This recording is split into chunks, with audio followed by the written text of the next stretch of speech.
Shalom, puji Tuhan.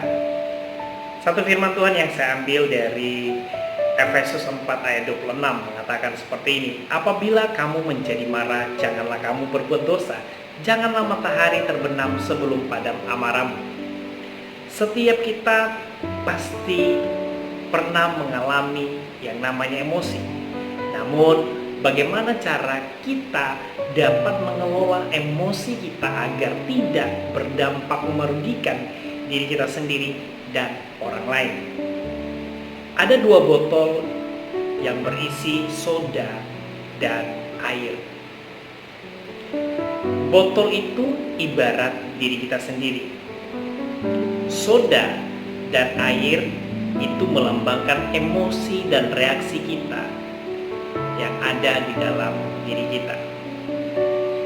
Keadaan di luar boleh menggoncangkan kita dengan pergumulan, musibah, tekanan, dan hal-hal lainnya. Jika emosi kita seperti soda, ketika tutup botol itu dibuka, maka akan meledak dan akan menyebar amarah ke segala arah. Tetapi jika emosi kita seperti air, maka ketika mengalami goncangan, ketika tutup botol itu dibuka, lihat air itu tetap tenang. Perasaan marah adalah hal yang wajar yang dimiliki oleh setiap orang. Namun, kita punya kemampuan untuk mengendalikan amarah kita. Sama seperti air di dalam botol. Ketika dia digoncang, air itu ikut tergoncang.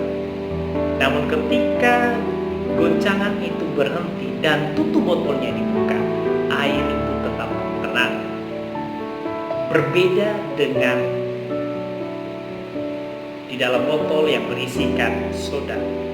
Ketika botol itu digoncang dan soda itu pun tergoncang. Namun ketika goncangan itu berhenti dan tutup botol itu buka, lihat soda itu mulai keluar, bahkan meledak, menyebar ke segala arah.